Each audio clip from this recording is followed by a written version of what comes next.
धम्म को लेकर लोगों में तरह तरह की भ्रांतियां हैं। धर्म क्या है, इस विषय में लोग ज्यादातर मिथ्या दृष्टि में जीते हैं। अब मिथ्या दृष्टि का जो इलाज है वो सम्यक दृष्टि से है। भगवान बुद्ध ने सारा निचोड़ निकाल करके सारे अंधकार को दूर किया है, सारे अंधविश्वास को दूर किया है, सारे मिथ्या और अनैतिक व्यवस्थाओं को दूर किया है। भगवान ने साफ बताया है कि जो हमारे अंदर है वही बाहर है। इसके अलावा किसी भी प्रकार का कोई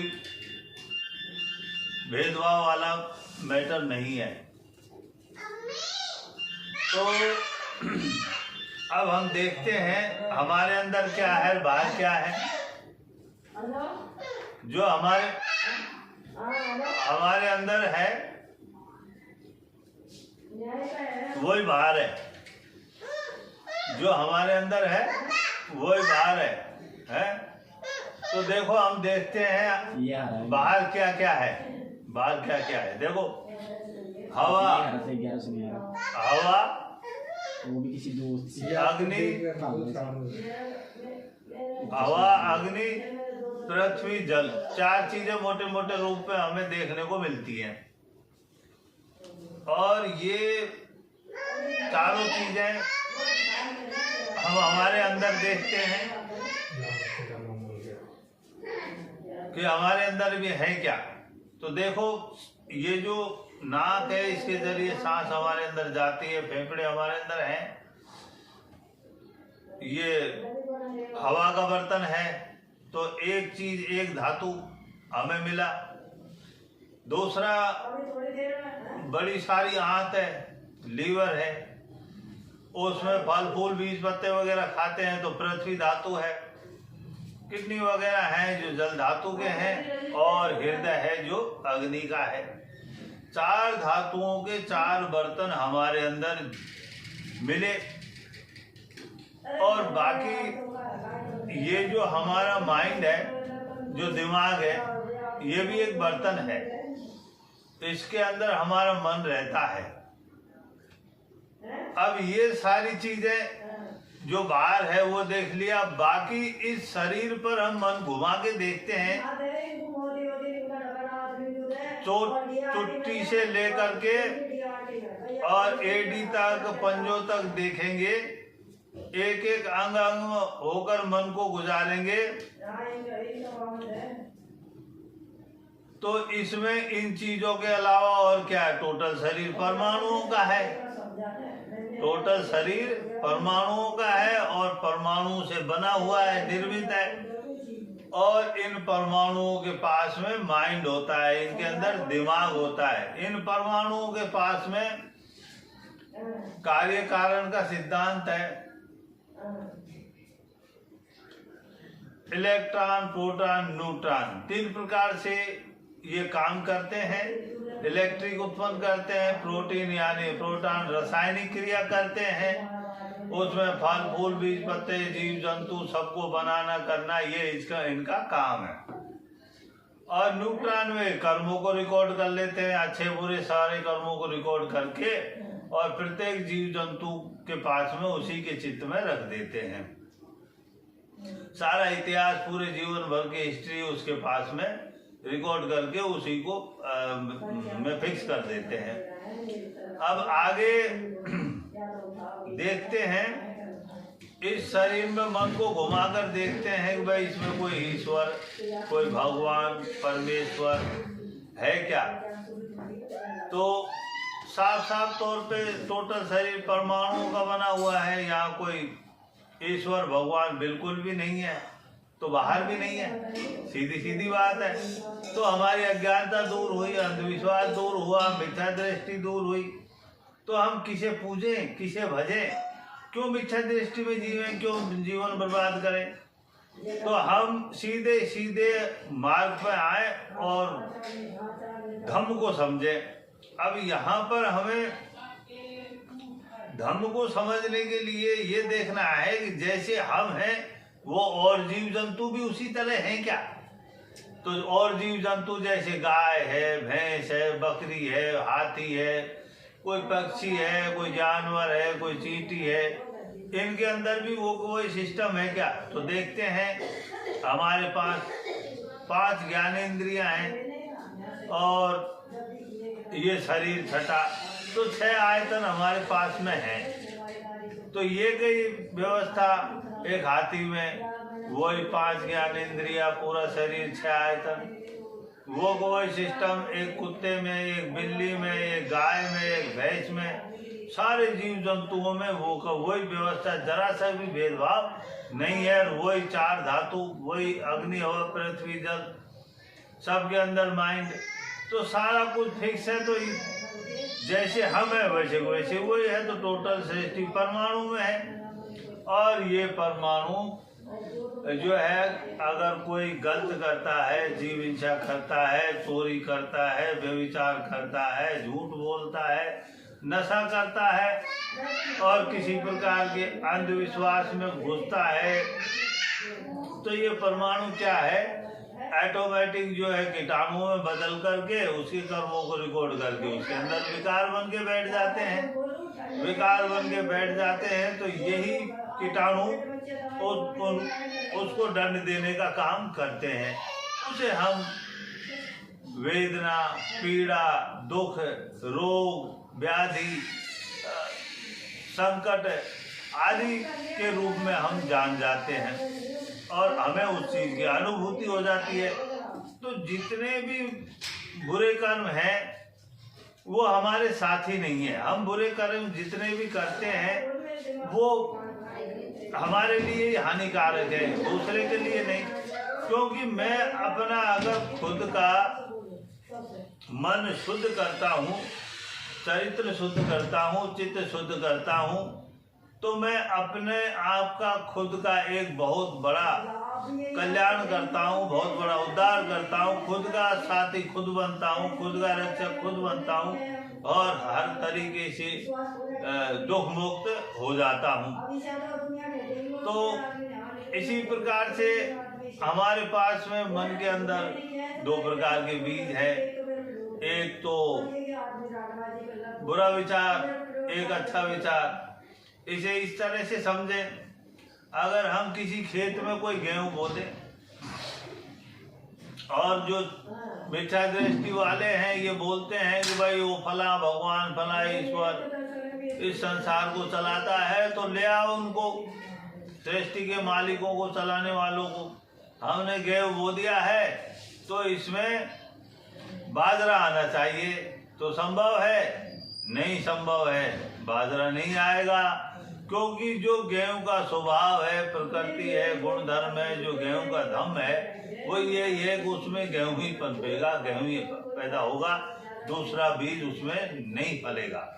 तो इसी प्रकार से बंदी बंधाई व्यवस्था है। जैसे हमारे मन के अंदर जो बुरा विचार होता है उसको हम बुरे कर्म में डेवलप करते हैं, तो वो बुरा कर्म हमारी हानि हर तरीके से करता है और हमें मानसिक, शारीरिक, आर्थिक 3 प्रकार की पीड़ा दे देता है। तो उससे हम दुखी, रोगी और भव चक्र में घूमते फिरते रहते हैं और दुर्गति को प्राप्त होते रहते हैं। बार बार जन्म लेते हैं, मरते हैं, जन्म लेते हैं, मरते हैं। मुक्ति का मार्ग नहीं है और वहाँ उन्नति भी नहीं होती है, अवनति अवनति होती है। इसी प्रकार से जो लोग बुरे विचार पे काम करते हैं वो निर्धन और गरीब, दुखी और पीड़ा आदि, गुलाम और दास आदि बन जाते हैं और उनका चित्त दूषित हो जाता है अधर्म के कारण। अब यहाँ पर जो बुरा विचार है वहीं से अधर्म चलता है। ये ऐसा दरवाजा है, ऐसा गेट है, बुरा विचार ऐसा मार्ग है जो यहाँ पर सारे दुखों का जो है आवागमन आपके पास में तेज गति से हो जाएगा। अब शुद्ध विचार, बुरे विचार से को अकुशल कर्म भी कहा गया है, उससे अकुशल कर्म ही बनते हैं, और शुद्ध विचार उससे सकुशल कर्म बनते हैं और अच्छे कर्म बनते हैं। उससे आपको मानसिक, शारीरिक, आर्थिक 3 प्रकार का लाभ हो जाता है। तो इस प्रकार से अपने जीवन को धर्म के अनुसार जिएं और किसी भी प्रकार की कोई व्याधि, दुविधा जो है वो हम उसको निकाल सकते हैं, उसको हम अंत कर सकते हैं, उसका समाधान कर सकते हैं, निवारण कर सकते हैं।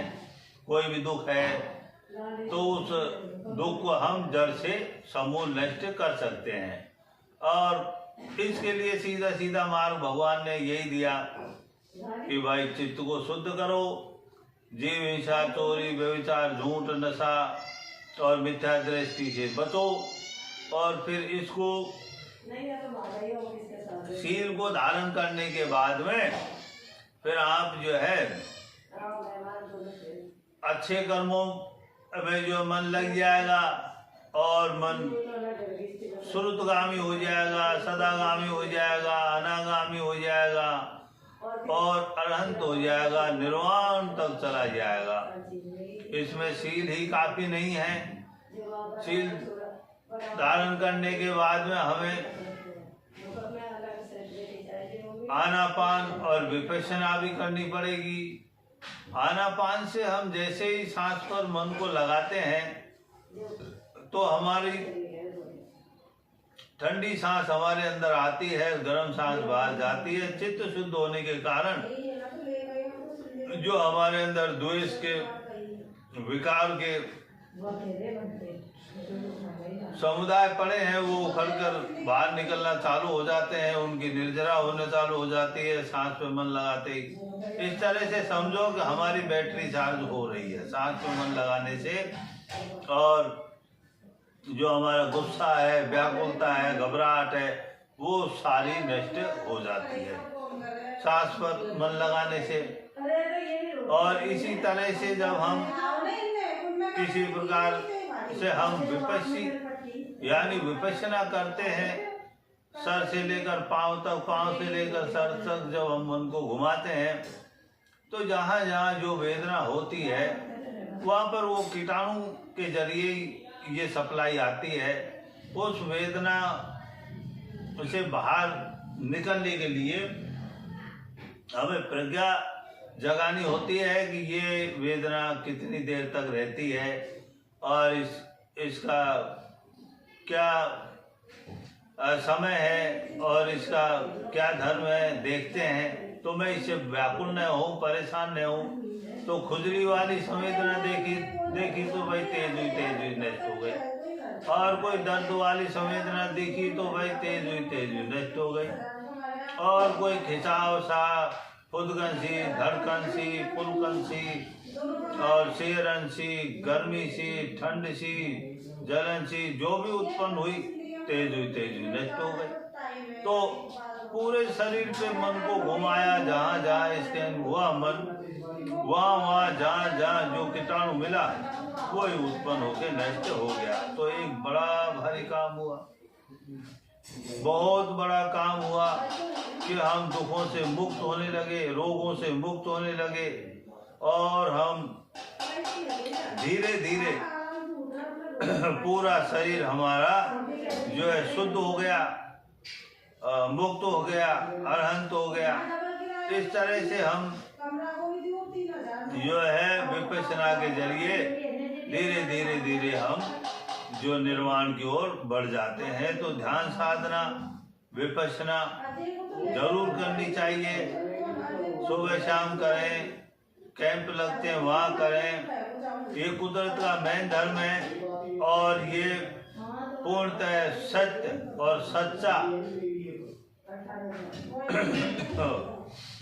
और सबसे अच्छा, हर तरीके से मानने योग, जानने योग और अपनाने योग धर्म है, इसे अपनाएं, बेधड़क होकर अपनाएं और खुद सुख से जिए, लंबा जीवन जिए।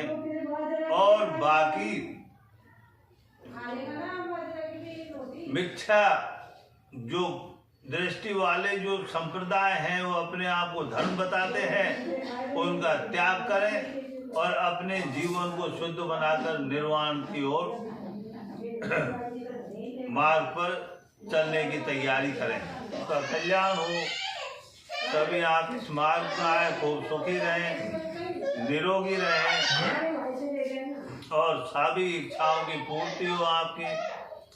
आप हर तरीके से सुखी और स्वस्थ बने, बलिष्ठ बने, आपके पास में सभी तरह की संपन्नता आए। इसी के साथ साधो साधो साधो, सबका मंगल हो, सबका भला हो, सबका कल्याण हो। इस धम्म के विषय में अगले एपिसोड में हम चर्चा करेंगे और उसके बारे में आप सबको और भी बेहतरीन जानकारियाँ दी जाएंगी। आपका मंगल हो, आपका भला हो और आप सब सुखी हो। साधु साधु साधु, सबका मंगल, सबका भला हो।